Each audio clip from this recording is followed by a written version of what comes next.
پڑھنے جا رہے ہیں. لکھا ہے ان رپورٹوں کے علاوہ کونسل نے مختلف سماجی، سیاسی، معاشرتی اور دینی مسائل پر مندرجہ ذیل خصوصی رپورٹیں بھی پیش کی ہیں.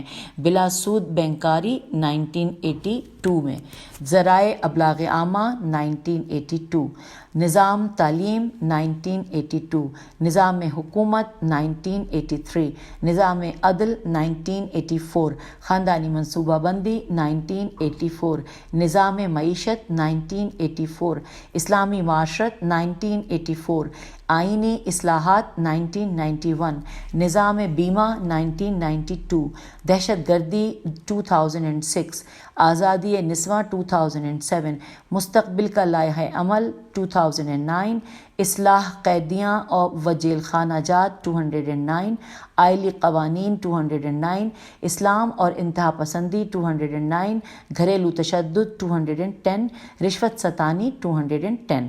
یہ پیراگراف مکمل ہوا۔ نیکسٹ پیراگراف میں لکھا ہے کہ جب 1980 میں فرقہ واریت نے سر اٹھایا تو کونسل نے ملی اور دینی یکجہتی کے مسائل پر غور کرتے ہوئے اسلامی معاشرت کے خد و خال واضح کیے۔ بدقسمتی سے فرقہ واریت کا مسئلہ گھمبیر ہوتا گیا۔ 1990 کی دہائی میں اس نے تشدد اور انتہا پسندی کی شکل اختیار کر لی۔ کونسل نے 2005 میں اس مسئلے پر کام شروع کیا۔ دہشت گردی اور انتہا پسندی کے موضوع پر 2 تجزیاتی رپورٹوں میں یہ بات سامنے آئی کہ مسلک پرستی اور مسلکی منافرت کی بڑی وجہ مختلف دینی مسالک سے عدم واقفیت اور اس لا علمی کی بنیاد پر مبنی تعصبات ہیں۔ اس ضرورت کو محسوس کرتے ہوئے 2005 میں یہ منصوبہ تشکیل دیا گیا کہ پاکستان میں موجودہ دینی مسالک کا ایک تعارف شائع کیا جائے جو ان مسالک کی معتمد کتابوں اور ان کے رہنما علماء کی آراء پر مبنی ہو۔ ہم آگے ہیں پیج نمبر 8 پر۔ غیر متوقع طور پر اس منصوبے کی تکمیل میں بہت سے مشکلات پیش آئیں۔ ہم نے مسلک کے رہنما علماء کو اپنے مسلک کا غیر جانبدارانہ تعارف لکھنے کے لیے آمادہ کرنا جوئے شیر لانے کے بھی مشکل پایا۔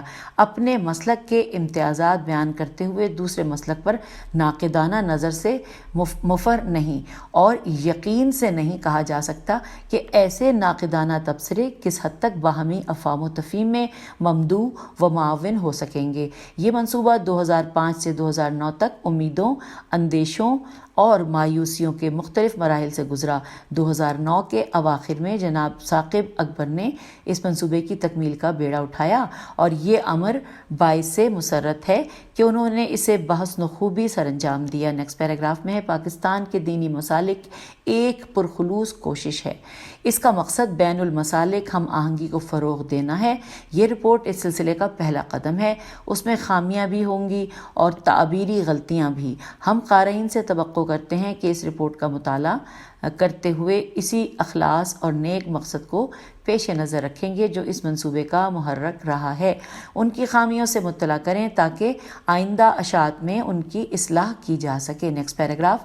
اس رپورٹ میں پاکستان کے 5 دینی مسالک بریلوی، دیوبندی، اہل حدیث، شیعہ، اثنا عشریہ اور اسماعیلیہ کو شامل کیا گیا ہے۔ ہر مسلک کے بارے میں ایک عمومی تعارف کے بعد اس مسلک کے عقائد و افکار، ان کے امتیازی مسائل، عصری مسائل پر مسلکی رہنماؤں کی آراء اور مسلک کے بارے میں بنیادی معلومات دی گئی ہیں، جن میں مسلک کے چیدہ مدارس، رسائل و جرائد، سرکردہ علماء اور مسلک کے بارے میں چند کتابوں اور اشاعتی اداروں کے نام شامل ہیں۔ یہ معلومات ان مسالک کے نمائندہ علماء سے کیے گئے انٹرویوز اور ان سے حاصل کی گئی تحریروں نیز ان کی آراء پر مبنی ہیں۔ ان علماء میں اسلامی نظریاتی کونسل کے متعدد معزز ارکان بھی شامل ہیں۔ دیگر معلومات کی فراہمی میں یہ اہتمام کیا گیا ہے کہ انہی علماء کے مشورے سے مسلک کی نمائندہ کتب منتخب کی گئیں جن کے مفصل حوالے مہیا کیے گئے ہیں۔ ہر مسلک کے بارے میں تحریر کو اس مسلک کے علماء نے دقت نظر سے دیکھا ہے اور اس کی توثیق کی ہے۔ Next paragraph. جب دستور یہ رپورٹ وزارت مذہبی امور کی وساطت سے حکومت پاکستان کو پیش کی جا رہی ہے، یہ ان تمام قارئین کے لیے بھی دستیاب ہے کہ جو ان مسائل اور کونسل کی کارکردگی میں دلچسپی بھی رکھتے ہیں۔ اس موقع پر جناب ثاقب اکبر کا شکریہ ادا کرتا ہوں کہ جنہوں نے انتہائی لگن اور خلوص کے ساتھ اس منصوبے کو مکمل کیا ہے۔ اس سلسلے میں اسلامی نظریاتی کونسل کے معزز ارکان اور ان علماء کرام کا بےحد ممنون ہوں جنہوں نے اس دینی خدمت میں جناب ثاقب اکبر سے بے لوث تعاون کیا ہے۔ آخر میں اللہ تعالیٰ سے دعا ہے کہ اس کے وطن عزیز میں اسلامی معاشرت کے قیام، وحدت امت اور بین المسالک ہم آہنگی کے لیے اسلامی نظریاتی کونسل کی اس کوشش کو قبول فرمائے۔ اب جنہوں نے لکھا ہے ان کا نام ہے ڈاکٹر محمد خالد مسعود، جو کہ سابق چیئرمین اسلامی نظریاتی کونسل۔ یہ ہم نے ان کی تحریر پڑھ لی اور اب ہم پیج نمبر 9 پر آ گئے ہیں اور اس میں لکھا ہے حرف آغاز۔ آئیے ہم نے مل کر یہ حرف آغاز پڑھنا ہے، اور میں کوشش یہ کر رہی ہوں کہ یہ جنہوں نے لکھا ہے ان کا نام بھی بتا دوں۔ یقیناً یہ وہی رائٹر ہیں ثاقب اکبر، جو کہ اسلام آباد سے جن کا تعلق ہے۔ آئیے ہم اب یہ حرف آغاز کو باقاعدہ اس کو پڑھنے کا آغاز کرتے ہیں۔ لکھا ہے ہمارے معاشرے میں عام طور پر یوں ہوتا ہے کہ کسی ایک مسلک کے خطیب یا عالم اپنی تقریر یا تحریر میں دوسرے مسلک یا مسالک کے بارے میں اظہار خیال کرتے ہیں۔ کسی بھی مسلک کے عقائد و نظریات کیا ہیں، انہیں بیان کرنے کا حق اصولی طور پر اسی مسلک کے نمائندہ اور معتبر علماء کو پہنچتا ہے۔ گاہے یوں بھی ہوتا ہے کہ ایک مسلک کے صاحب دوسرے کے بارے میں ایک رائے کا اظہار کرتے ہیں، جبکہ اس مسلک کے عالم اپنی طرف اس نسبت کو درست قرار نہیں دیتے۔ اس کے باوجود پہلے صاحب کا اصرار ہوتا ہے کہ نہیں، آپ کا یہی عقیدہ ہے جو میں کہہ رہا ہوں۔ اچھا، یہ جو بات لکھی ہے یہ انورٹڈ کاما میں لکھی ہے۔ پھر آگے چلتے ہیں، لکھا ہے یہ روش غیر علمی بھی ہے اور غیر عقلی بھی ہے۔ اس سے غلط فہمیاں اور نفرتیں جنم لیتی ہیں۔ ایک ہم آہنگ معاشرے کی تشکیل کے لیے ہر ایک کے بارے میں درست آگاہی ضروری ہے۔ اس مسئلے کی اہمیت کے گہرے ادراک ہی کا نتیجہ ہے کہ اسلامی نظریاتی کونسل کے محترم چیئرمین جناب ڈاکٹر خالد مسعود نے راقم کے ذمے ایک ایسی رپورٹ مرتب کرنے کا کام سونپا جس میں پاکستان کے تمام اہم دینی مسالک کا تعارف ان مسالک کے علماء کی زبان میں کروایا جائے، نیز ان کے فکری رجحانات، بنیادی عقائد اور مختصر تاریخ پر بھی روشنی ڈالی جائے۔ اس رپورٹ کی تیاری میں یہ مقصد بھی پیش نظر رہا کہ قانون سازی کے حوالے سے بھی ان مسالک کا نقطہ نظر معلوم کیا جائے۔ ان مقاصد کے حصول کے لیے راقم نے اپنے کام کو مختلف مراحل میں تقسیم کیا۔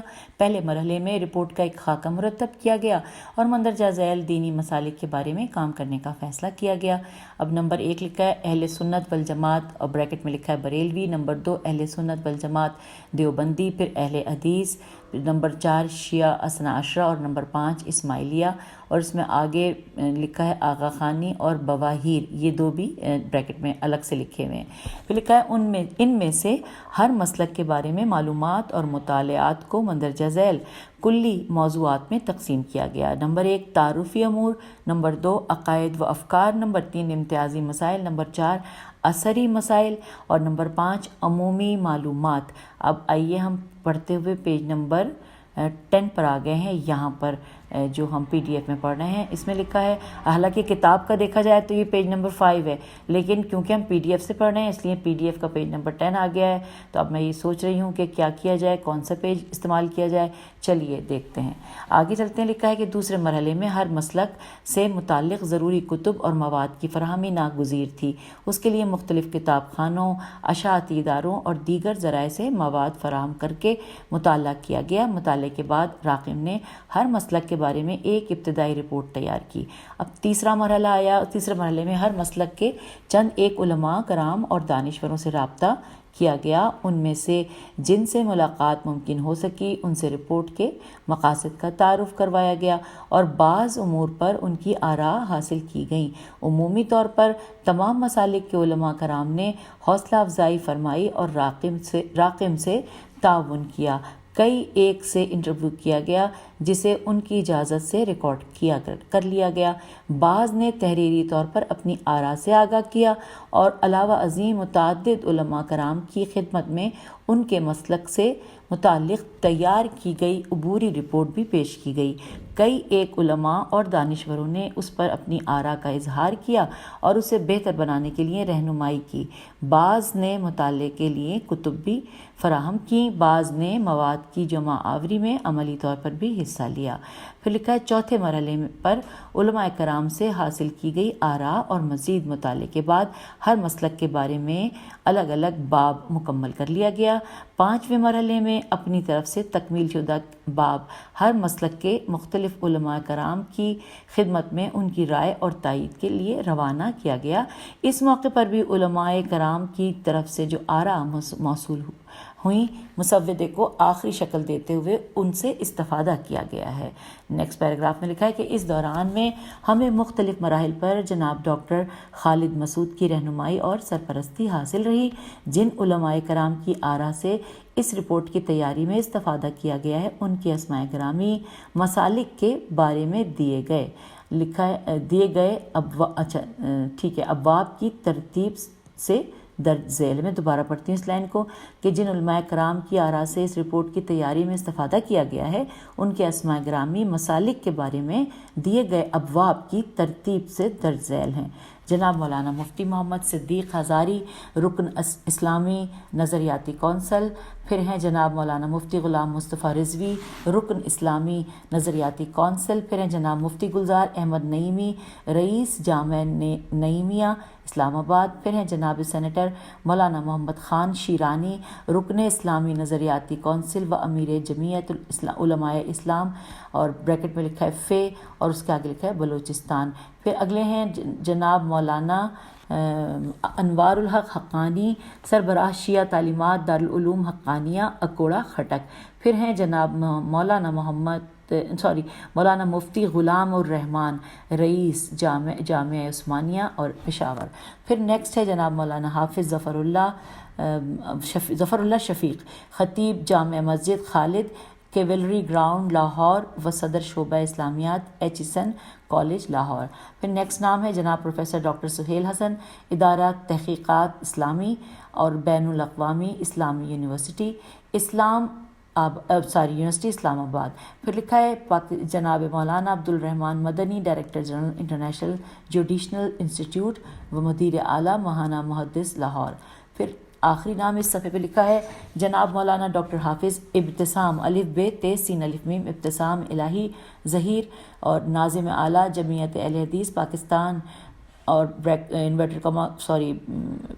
کاما کے بعد لکھا ہے ڈائریکٹر جنرل ادارہ ترجمان السنہ و مدیر اعلیٰ۔ اور اب ہم آ گئے ہیں پیج نمبر 7 پہ، یعنی بک کے، اور اب ہم بک کے ہی پیج نمبر کو کاؤنٹ کریں گے، اور یہاں پہ بھی نام لکھے ہیں جناب مولانا مقصود احمد سلفی، ڈائریکٹر ادارہ اسلام پشاور و مدیر اعلیٰ ماہانہ نداء الاسلام پشاور۔ نیکسٹ نام ہے جناب مولانا حافظ ریاض حسین نجفی، رئیس جامع المنتظر لاہور۔ نیکسٹ ہے جناب ڈاکٹر محسن مظفر نقوی، رکن اسلامی نظریاتی کونسل۔ اگلا نام ہے جناب مولانا افتخار حسین نقوی، رئیس مدرسہ امام خمینی ماڑی انڈس و مدرسہ ختیجۃ الکبریٰ پکی شاہ مردان میاں والی۔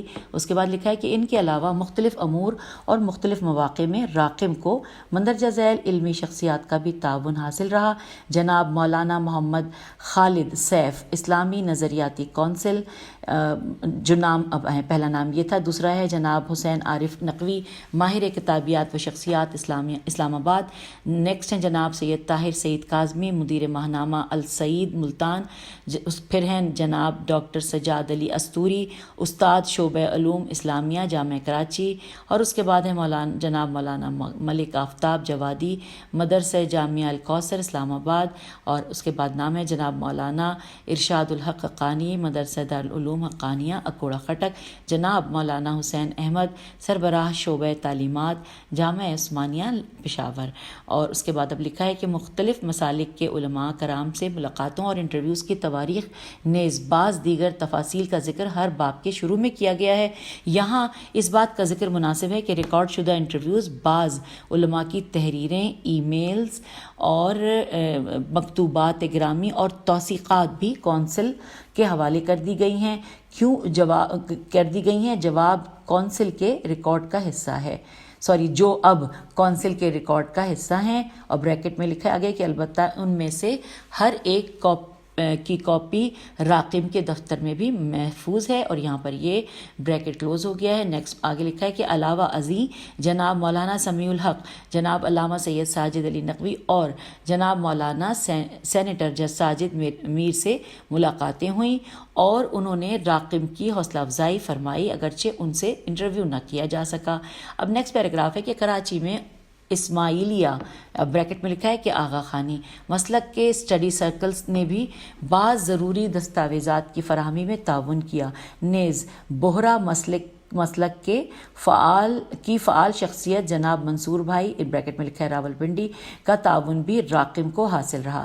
جناب ڈاکٹر خالد مسعود نے بتایا کہ منصوبے کی ابتدا میں اسماعیلی اسٹڈیز لندن کے ڈائریکٹر جناب عظیم نون جیم چھوٹیے نے اپنے مسلک کے بارے میں کچھ مواد فیکس کیا تھا۔ افسوس ہے کہ وہ کونسل کے ریکارڈ سے دستیاب نہ ہو سکا۔ اب جو ہیں 4 لائنیں یہ بریکٹ میں لکھی ہیں۔ معلوم ہوا ہے کہ بہت بعد میں اسماعیلی اسٹڈیز کی طرف سے کچھ کتابیں ارسال کی گئی ہیں اور تقاضا کیا گیا ہے کہ ان سے استفادہ کیا جائے۔ راقم نے اس کے بارے میں جو مواد شامل کیا ہے اس کے حوالہ جات متعلقہ مقام پر موجود ہیں۔ آئندہ اشاعت میں مذکورہ کتب کو بھی پیش نظر رکھا جائے گا، اور یہاں پر بریکٹ کلوز ہو گیا ہے۔ اور نیکسٹ جو پیراگراف ہے اس میں لکھا ہے اسلامی نظریاتی کونسل کی طرف سے پیش نظر رپورٹ اپنی نوعیت کی ایک کوشش تھی۔ اس سلسلے میں مزید اور وسیع تر کام کی گنجائش بھی ہے اور ضرورت بھی ہے۔ اس دستاویز میں بیانیہ اسلوب اختیار کیا گیا ہے۔ اس تالیف کا ہدف چونکہ مختلف مسالک کی آراء کو دیانتداری سے پیش کر دینا تھا، لہٰذا اگر منفقات لکھا ہے میم نون فے قاف الف تے، اس میں نے ہجے آپ کو کر کے اس لیے سنائی کہ ہو سکتا ہے کہ میں نے تلفظ میں کچھ غلطی کی ہو، تو میں نے ہجے کر دیے کہ اگر منفقات کی یا متفقات ہو سکتا ہے، میم تے بھی ہو سکتا ہے کیونکہ ایک جملہ ایسا ہے۔ بہرحال چلیے جی، اگر متفقات کی کثرت اور تکرار دکھائی دے تو اچنبے کی بات نہیں ہونا چاہیے، اس لیے کہ سب وسیع تر اسلامی برادری کا حصہ ہیں، اور اگر کہیں مختلفات نظر پڑ جائیں تو یہی کسی مسلک کی جداگانہ شناخت کا سبب ہیں۔ موقفات میم واو قاف فے الف تے، موقفات اور عبارات علماء کرام کی ہیں اور وہی اس کی مسئولیت کا بار اٹھا سکتے ہیں۔ اب ہم اس بک کو پڑھتے ہوئے بک کے پیج نمبر 8 پر آگے ہیں۔ لکھا ہے اس کام کے آغاز میں جہاں ہمیں اس کی اہمیت کا اندازہ تھا وہاں اس کی دقتیں بھی پیش نظر تھیں۔ اس کام کی نزاکتوں کا بھی ہمیں احساس تھا۔ رہ کر یہ فکر دامنگیر رہتی تھی کہ انیس ٹھیس نہ لگ جائے آبگینوں کو۔ مختلف مکاتب فکر کے نظریات و افکار کو ٹھیک بیان کرنا اور اس کے لیے ضروری لٹریچر تک دست رسائی اور اس میں سے اہم مطالب کا اخذ کرنا ایک خاصا مشکل کام تھا۔ پھر تمام مسالک کے ذمہ دار علماء کا اعتماد حاصل کرنا، ان سے بار بار وقت طلب کرنا اور انہیں اپنے تیار کردہ مسودات دکھانا اور ان کی رہنمائی کے مطابق اس کی تکمیل کرنا، یہاں تک کہ اس کی تائید حاصل کر لینا، تمام مراحل بڑے صبر آزما تھے۔ راقم نے اس مقصد کے لیے ایک شہر کے کئی چکر لگائے۔ بعض اوقات تو ایسا بھی ہوا کہ کام ایک قدم آگے نہ بڑھا اور ہم اسلام آباد واپس آ گئے، لیکن ہمیشہ مقصد کی عظمت کے احساس نے نیا حوصلہ دیا۔ آخرکار ایسے علماء کرام اور معاونین میسر آتے چلے گئے کہ جنہوں نے کمر ہمت بندوائی بھی اور باندھی بھی۔ ان کے حسن تعاون اور اعتماد کے بغیر یہ کام پایہ تکمیل کو نہ پہنچ سکتا تھا۔ اس رپورٹ کے آخر میں مختلف مسالک کے علماء محترم کی تائیدات اور توثیقات شامل کی گئی ہیں۔ ہم ان تمام گرامی قدر علماء کے حسن اعتماد کے لیے ان کے ممنون ہیں۔ اس رپورٹ میں خامی اور کوتاہی پر نظر پڑے تو اسے اس راستے کی اولین کوشش کا تقاضا جانیے، اور ہماری یہ خواہش بھی ہے کہ اس سلسلے میں مزید وسیع تر کاوشوں کا آغاز کیا جائے۔ ثاقب اکبر، اسلام آباد۔ اور اسی صفحے کے اوپر یہ بھی لکھا ہے کہ نوٹ بھی جو ہے وہ ثاقب اکبر صاحب کی جانب سے ہے۔ لکھا ہے مذکورہ بالا مقدمہ، اب جو اگلی بات ہے وہ بریکٹ میں ہے کہ مذکورہ بالا مقدمہ، اب جو بریکٹ میں ہے کہ ما سوائے قوسین میں موجود عبارت کے، یہاں بریکٹ بند ہو گیا، پھر دوبارہ سے ساتھ لے کے چل رہی ہوں. اب بریکٹ آپ کو بتا چکی ہوں لیکن اب ایک ہی لائن میں پڑھوں گی کہ مذکورہ بالا مقدمہ ما سوائے قوسین میں موجود عبارت کے راقم نے اسلامی نظریاتی کونسل کے سپرد کیے جانے والے مسودے کے لیے لکھا تھا. اسے من و ان اب بھی شامل کیا جا رہا ہے. تاہم ہمیں معلوم ہوا ہے کہ کتاب کی اشاعت کونسل نے ڈاکٹر محمد خالد مسعود کی مدت مسئولیت ختم ہو جانے کے بعد اوپر سے آنے والے احکام کی روشنی میں روک دی ہے. افسوس کہ اس ملک میں شر کی قوتیں دندناتی پھرتی ہیں اور خیر کا ایک قدم اٹھانا جوئے شیر لانے کے مترادف ہو گیا ہے. سرکاری دفاتر اور افسرشاہی کا تو مزاج ہی یہ ہے کہ کچھ نہ کرنے میں ہی خیر ہے، کیونکہ کچھ کرنے میں 100 دشواریاں اور بعض کرسیاں راہ دیکھ رہی ہوتی ہیں. اس صورتحال کے پیش نظر ہم نے فیصلہ کیا کہ اس رپورٹ کی اشاعت کی ذمہ داری اپنے ناتواں کندھوں پر لے لیں، اس امید کے ساتھ کہ یہ امت اسلامیہ کے مختلف مسالک کے مابین ہم آہنگی اور قربت کا باعث بنے گی. ہمیں یہ دعویٰ نہیں کہ اس میں کوئی اشتباہ نہیں ہے، لیکن یہ اعتماد ضرور ہے کہ ایسا عمدن نہیں ہوا ہے. اہل علم و فضل کی ہر رائے کو خوش آمدید کہتے ہیں. کہنے کے لیے ہم قلب و جان سے آمادہ ہیں. اب نیچے نام لکھا ہوا ہے ثاقب اکبر، 14 اکتوبر سن 2010 عیسوی. یہ یہاں پہ مکمل ہو گیا ہے. اب ہم چلتے ہیں فہرست کی جانب کے، کیونکہ یہ تو PDF سے پڑھا جا رہی ہے کتاب، تو وہ فہرست اینڈ پر دی گئی ہے، لیکن فہرست کو ہم آغاز میں پڑھ لیں گے تو وہ زیادہ بہتر ہے. تو آئیے مل کر چلتے ہیں فہرست کی جانب، اور اس فہرست میں وہ تمام جو ہم نے آگے صفحات پڑھنے ہیں اس تک کی پہنچ اور کس صفحے پر ہے وہ ہم جان سکیں گے. تو یہاں پر لکھا ہے فہرست میں تقدیم صفحہ نمبر 3 اور 4، یہ بھی ہم نے پڑھ لیا. اور پھر ہے حرف آغاز صفحہ نمبر 5 سے 8، یہ ہم ابھی پڑھ کے فارغ ہوئے ہیں. اب آگے چلتے ہیں. لکھا ہے اہل سنت والجماعت اور آگے لکھا ہے بریلوی، اور ان کے بارے میں یہ آگے لکھے ہیں صفحات ہیں 9 سے لے کر 89، 9 to 89 صفحات تک ہم ان کے بارے میں جانیں گے. اور کیا کیا جانیں گے؟ لکھا ہے اس میں مختلف حصے ہیں. حصہ اول تعارفی امور، حصہ دوم عقائد و افکار، حصہ سوم امتیازی مسائل، حصہ چہارم عصری مسائل اور حصہ پنجم عمومی معلومات. اس کے بعد آگے چلتے ہیں. نیکسٹ ہے اہل سنت والجماعت دیوبندی، یہ صفحہ نمبر 91 سے لے کر 157 پیج تک ہم پڑھیں گے. اور اس میں جو حصے ہیں وہ بھی بیان کرتی چلوں. حصہ اول تعارفی امور، حصہ دوم عقائد و افکار، حصہ سوم امتیازی مسائل، حصہ چہارم عصری مسائل، حصہ پنجم عمومی معلومات. اس کے بعد پھر نیکسٹ آگے چلتے ہیں. اہل حدیث کے بارے میں معلومات ہم پڑھیں گے صفحہ نمبر 159 سے لے کر 244 تک. اور اس میں حصے ہیں حصہ اول تعارفی امور، حصہ دوم عقائد و افکار، حصہ سوم امتیازی مسائل، حصہ چہارم عصری مسائل، حصہ پنجم عمومی معلومات. اور اس کے بعد ہے شیعہ اثنا عشریہ، یہ صفحہ نمبر 245 سے لے کر 324 تک پڑھا جائے گا. حصہ اول میں تعارفی امور ہوں گے، حصہ دوم عقائد و افکار، حصہ سوم امتیازی مسائل، حصہ چہارم عصری مسائل اور حصہ پنجم عمومی معلومات. اور اس کے بعد ہے اسماعیلیہ، اور یہ ہے صفحہ نمبر 325 سے لے کر 382 تک. اور اس میں بھی ہم پڑھیں گے حصہ اول تعارفی امور، حصہ دوم عقائد و افکار، حصہ سوم عصری مسائل اور حصہ چہارم عمومی معلومات. اور اس کے بعد پھر ہم آخر میں جو ہے وہ پیج نمبر 384 سے لے کر 400 تک جو ہے ہم پڑھیں گے توثیقات و دستاویزات. تو یہ فہرست میں جو کچھ معلومات تھیں وہ آپ تک پہنچا دیں، آپ کے گوش گزار کر دیں. اور اب ہم انشاءاللہ کیونکہ جو مذاہب ہیں ان کے بارے میں 1 by 1 پڑھنا شروع کریں گے، اور سب سے پہلے ہم پڑھیں گے اہل سنت والجماعت بریلوی کے حوالے سے. تو انشاءاللہ اگلی آڈیو میں ہم ساتھ مل کر پڑھنے کا آغاز کریں گے، کیونکہ جو ہم آغاز کریں گے تو ایک تسلسل قائم رہے گا. تو اس لیے اس آڈیو میں اجازت دیجیے. خدا حافظ، فی امان اللہ.